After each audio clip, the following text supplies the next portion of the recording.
Plant your anger to the pig. अपने गुस्से को पालना सीखो। अपने गुस्से को पालकर बदलाव कैसे लिया जाता है, ये आज तुम उत्कर्ष मिश्रा की कहानी से सीखने वाले हो। एक लड़का था। उत्कर्ष एक मिडिल क्लास फैमिली में पैदा हुआ और 5-6 साल की उम्र से ही सिर्फ और सिर्फ ताने और डांट ही सुनता रहा। घर के बड़े हमेशा उस पर चिल्लाते। आगे चलकर जब कॉलेज में गया उस वक्त भी सब उसका मजाक बनाते। उसके कपड़ों पर, उसके सोच पर, उसके हर एक तरीके पर लोग उसका मजाक बनाते। जब भी ना वो किसी के पास बात करने जाता, कुछ मदद मांगने जाता, तो उसे वहां से भी भगा दिया जाता। उत्कर्ष को इतनी नफरत सिर्फ 2 वजह से मिल रही थी। पहली की उसकी नाप टेढ़ी थी, जैसे कि अमूमन हर इंसान की होती है, उससे थोड़ी अलग। और दूसरी वजह कि वह गरीब परिवार से था, खासकर रिश्तेदार तो मुंह पर आकर बोलते, अरे मिश्रा जी, इस टेढ़ी नाक वाले लड़के को कौन अपनी लड़की देगा। रिश्तेदार, परिवार, समाज, पड़ोसी, दोस्त, हर कोई उसको बहुत परेशान करता। परिवार तो साथ देने के लिए होता है, लेकिन ऐसी स्थिति में मां को छोड़कर बाकी का परिवार भी लगभग दुश्मन बन जाता है, नफरत करने लगता है। इसी तरह दिन भी थे। एक दिन अचानक वो लड़का बहुत बीमार पड़ गया। जब डॉक्टर से मुलाकात हुई तो डॉक्टर ने बताया, इस लड़के को बहुत ज्यादा एंगर इश्यूज है, लेकिन यह बयान नहीं कर पा रहा है, जिस वजह से इसकी यह हालत हुई है।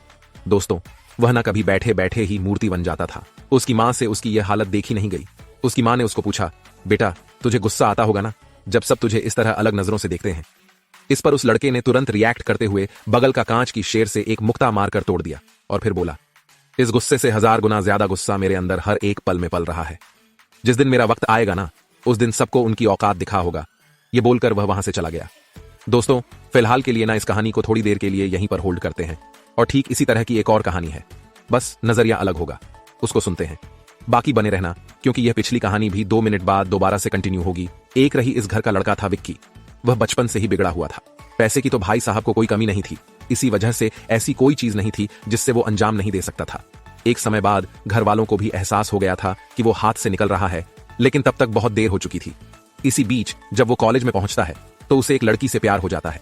वो लड़की भी हाँ बोलने में बिल्कुल समय नहीं लगा थी, और बहुत जल्दी दोनों को आपस में एक सच्चा प्यार हो जाता है। दोनों साथ में घूमने फिरने लगते हैं, हद से ज्यादा मिलने जुलने लगते हैं, और एक समय बाद तो इनका प्यार परवान चढ़ रहा होता है। ये लड़का उसके प्यार में इतना पागल हो चुका था कि उसने तो एक के बाद एक बड़े बड़े बंगले और भी चीजें उस लड़की के नाम करना शुरू कर दी। वो दोनों 22 साल की उम्र में पहुंच चुके थे। सब कुछ सही चल रहा था, लेकिन अचानक एक दिन व्यक्ति जब उस लड़की से मिलने उसके घर गया तो घर के बाहर का दरवाजा लोकप्रिय था। उसे थोड़ी देर तो कुछ भी समझ नहीं आया, लेकिन ठीक इसके बाद विक के फोन पर एक नोटिफिकेशन आता है। विकी चेक करता है तो उसे उसकी गर्लफ्रेंड ज्वेलरी का मैसेज दिखता है। ज्वेलरी ने लिखा था, सॉरी, मेरे घर वाले जबरदस्ती मुझे बैंगलोर ले आए लड़का दिखाने। लड़का लंदन में काम करता है और बहुत पैसे वाले खानदान का है, बस इसीलिए घर वालों के जिद के सामने मैं हार गई।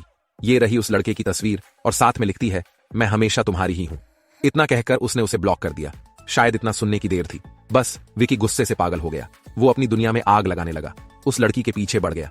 दोस्तों, इस कहानी को भी बस 2 मिनट के लिए यही रोकते हैं और उस कहानी पर चलते हैं जिस पर हम थोड़ी देर पहले थे। हम बात कर रहे हैं उसी लड़के की जिसकी नाक टेढ़ी थी, बुद्धि से भी थोड़ा कमजोर था। इस वजह से सब उसे बहुत परेशान करते थे। वह लड़का अचानक गायब हो गया। किसी को कोई खबर नहीं कि वह कहां गया। माँ बाप, परिवार, रिश्तेदार सब होश को बैठे, किसी को कुछ नहीं पता। माँ बाप ने पुलिस में कंप्लेंट भी लिखाई, लेकिन कुछ पता नहीं चला। सबको लगा कि उसको जो इतना चिढ़ाते थे, उससे तंग होकर, उससे गुस्सा होकर उसने कुछ गलत कर लिया है। 10 साल बीत गए, आज तक वो लड़का नहीं मिला। उसी लड़के के एक रिश्तेदार शर्मा जी, जो हमेशा उसको बेइज्जत करने की कोशिश करते थे, उसको उसकी टेढ़ी नाक के लिए बहुत चिढ़ा थे और हमेशा अपने बेटे से कंपेयर करते हुए कहते थे कि तूने जिस दिन कुछ कर लिया ना अपनी जिंदगी में, उस दिन मैं अपनी मुंह से मुंडवा लूंगा। लेकिन आज वही शर्मा जी बहुत हताश और निराश बैठे थे कि तभी उत्कर्ष के पिता वहां से गुजर रहे थे। वो रुककर शर्मा जी से उनकी उदासी का कारण पूछते हैं। इस पर शर्मा जी कहते हैं, अरे मिश्रा जी, क्या बताऊं, बेटे की पत्नी इतनी गलत निकल गई कि उसने सारी जायदाद भी अपने नाम करवा ली और हमें घर से भी निकलवा दिया और ऊपर से हम पर केस भी कर दिया।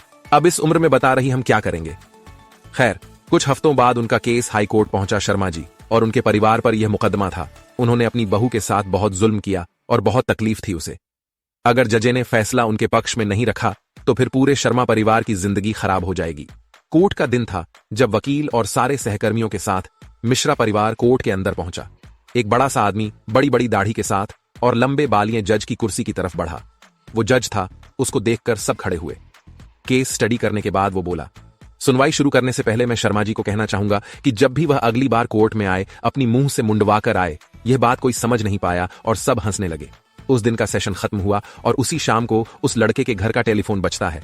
वह लड़का बोलता है, मैं जिस वन गया माँ, बस इतना कहकर फोन कट जाता है। जब यह बात लड़के के बाप के थ्रू शर्मा परिवार तक पहुंचती है तब वह गोल करते हैं कि अरे वह जज तो उत्कर्ष था, वही पूर्वक जिससे वह इतना सताया करते थे। उनके रोंगटे खड़े हो गए क्योंकि अब उनकी जिंदगी की डोर उसी पूर्वक के हाथ में थी।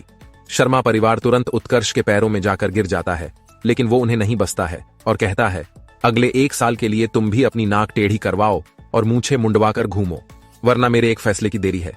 उसका कहा शर्मा जी को मानना पड़ता है और वो अपनी मूंछें मुंडवा लेते हैं। समाज दोस्त जितने भी थे, जब सबको पता लगता है कि उत्कर्ष हाई कोर्ट का जज बन चुका है, सब कांपने लगते हैं। उत्कर्ष किसी के साथ गलत नहीं करता, लेकिन वो उन सबको सबक जरूर सिखाना चाहता है और इसीलिए वो कानूनी डंडे का इस्तेमाल करके सबको सबक सिखाने के लिए उसी तरह से दाता है जिस तरह उन लोगों ने उसको परेशान किया था।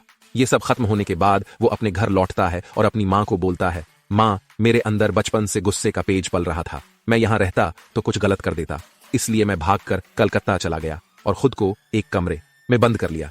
मैंने यही सोचा कि नाप चिड़िया, इससे लोग मुझे नहीं सता रहे, बल्कि मेरी औकात नहीं है, इसलिए लोग मुझे सता रहे हैं। तो बस मैं अपनी औकात बनाने गया था। 10 साल बाद आज मैं हाई कोर्ट का जज हूं, सिर्फ इसलिए क्योंकि उस गुस्से को मैंने पढ़ा और जब जब दर्द हुआ उसे याद किया। जब कष्ट न सहने का मन हुआ, खुद को इस बेइज्जती का एहसास कराया और आज मैं इस नतीजे पर पहुंचा हूं। चलो आप उस दूसरी कहानी पर वापस लौटते हैं और उसकी एंडिंग्स आते हैं। विक्की गुस्से से पागल हो चुका था। विक्की दिन रात रस्से की हालत में रहने लगा। उसने अपना नाम बहुत खराब कर लिया। 15-20 बार अलग अलग तरह के केसेस में फंसा। कभी किसी की गाड़ी ठोक दी, कभी किसी का सिर्फ और दिया। ऐसे करते करते जिंदगी में तो कुछ खास उखड़ा नहीं, बस इसी के चलते सब कुछ बर्बाद ही होता गया। उसके पिता उससे बहुत नाराज हुए और उसको घर से निकाल दिया। वो अकेला किसी कीड़े मकोड़े की तरह रहने लगा। लेकिन इसी बीच 2 साल बाद उसे पता चला कि उसके पिता नहीं रहे। जब वो वापस लौटा तो देखा सब कुछ बिक चुका था, सब खंडर हो चुका था। उसके पिता ने खुदकुशी कर ली।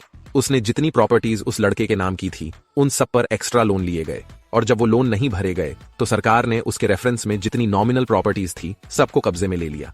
तब रिक्की की एक बहुत बड़ी गलतफहमी दूरी उसे अब तक लग रहा था कि बद की स्मृति से उसको और उसके प्यार को अलग किया गया, लेकिन नहीं, वो लड़की सिर्फ उसके पैसों से प्यार करती थी। ये बात इसी से साबित होती है कि एक टुकड़ा भी कभी विक्की को उस लड़की ने नहीं लौटाया। वो गुस्से में आग बबूला हो चुका था।